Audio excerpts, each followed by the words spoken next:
dream I know deep up my feelings for you. Watch.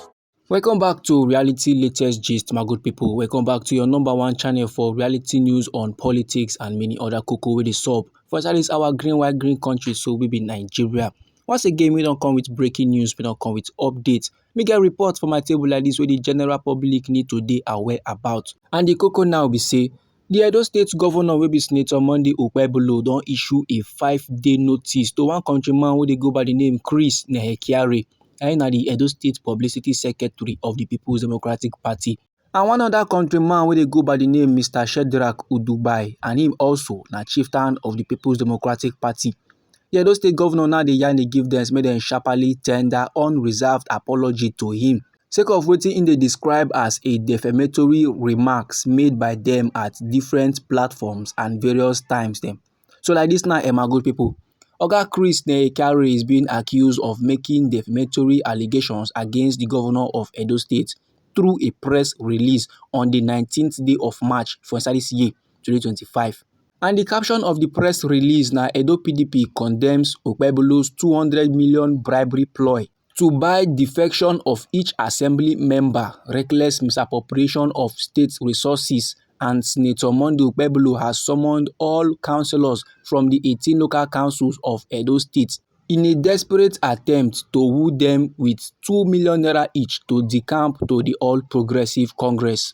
So this, my good people, now the case of Mr. Chris. Meanwhile, Mr. Shedrack is being accused of defaming the governor of Edo State, to be Senator Monday Okpebholo, while he may appear for Benin-based Tori People their channel on the 13th day of March for inside this year, 2025. And on this particular day, so for inside Tori People their channel, Mr. Shedrack can dey accuse the governor of the state, say him bribe 3 members of the People's Democratic Party for inside his Edo State House of Assembly with 200 million naira each, so that they go fit defect from their party, can join the All Progressive Congress. And based on this development, so based on the pre-action notice wey dey signed by the legal representatives of the Edo State Governor, who is Senator Monday Okpebholo, men don't see reasons to believe say the comments wey Oga Chris Nehekiare and Mr. Shedrack make concerning the governor, it no make sense at all. And it no make sense to the extent no be say the governor don't choose to follow up the matter. And if men touchlight the details of the pre-action notice, men now go realize say Mr. Shedrack and Mr. Chris Nehekiare, they allegedly dey yarn say the Edo State Governor will be Senator Monday Okpebholo na dishonorable person, man wey dey engage in bribery and corruption, man wey dey dishonest, man wey dey achieve things when they achieve through bribery and corrupt practices, man wey don jaga the Commonwealth of Edo State, man wey no dey capable of managing the affairs of Edo State, and he no supposed to dey hold any public office. And now Blessing Agbomere and partners will be one of the legal representatives of the Edo State Governor don begin dey yarn say the wide broadcast of the said press release and interview wey dey on Facebook, YouTube, Instagram, the thing don significantly amplify the reach and impact of the defamatory comments them, and that don result in consequential harm to the governor of the state. But however, my good people, the legal team of the governor, they insist say all the allegations wey men now don plaster against am is very much false and a calculated attempt to damage the hard-earned reputation of the governor. And the legal team constantly yarn say currently all well-meaning Edo indigenes and Nigerians in general, they don't carry Senator Monday Okpebholo for mind as one of the few state governors where they do excellently well and where they manage the funds of the state prudently. And before Monday Okpebholo become governor of Edo State, he na a distinguished senator of the Federal Republic of Nigeria, and nobody been complain on how into they perform, nobody complain about how into they carry out his legislative duties. And as I say into do well as a senator, that's now why the All Progressive Congress can kukuma nominate him as their candidate for governorship election for Edo State. And last, he can still win the election, and now he don't become governor of the state. You no get any time where any law enforcement agency for inside we nation Nigeria arrest or charge or even convict their client to be the governor of Edo State for financial mismanagement or whatsoever offense. Those kind of levels never happen for inside we nation Nigeria or anywhere in the world. And their client to be the governor, you no get any time where you don't engage in bribery or any other financial mismanagement them, So now dem dey find am hard to understand why the name of their client go burst out from the mouth of men wey dey try to address issue regarding the decamping of lawmakers from their own political party due to say the lawmakers they are no longer satisfied with how things dey go on for their own party.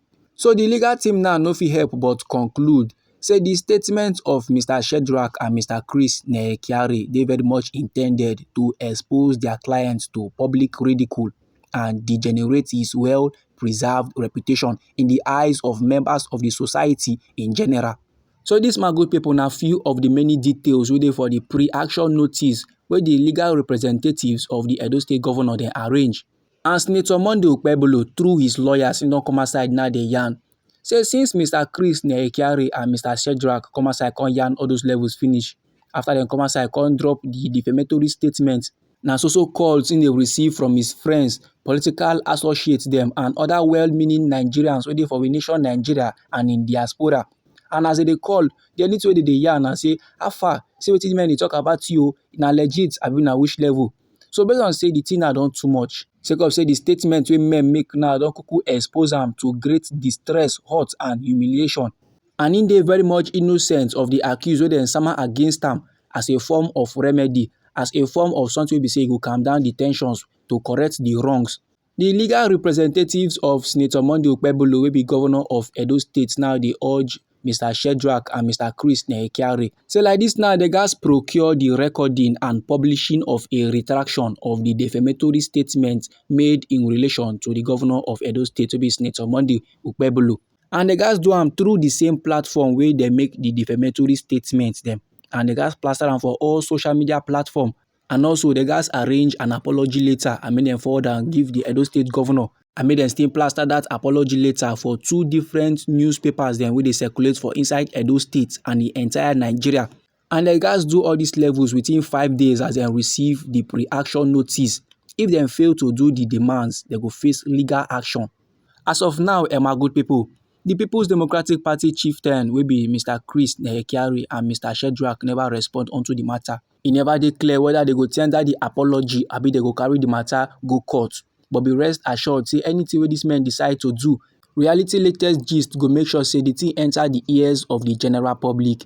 Meanwhile, on top this very particular update too, on top this report, anyhow the thing be you for body, or if you be say you get contributions about the matter, no let anybody or anything stop you. Feel free make you drop am inside our comment section. Once again, now we be Reality Latest Gist. Now we dey like give una reality news on politics and many other koko wey dey sup for inside this our green white green country so we be Nigeria.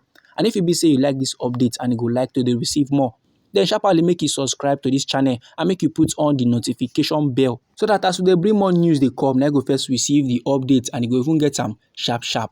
Now me dey come back with more updates and reports for you my good people. Try make you no go anywhere.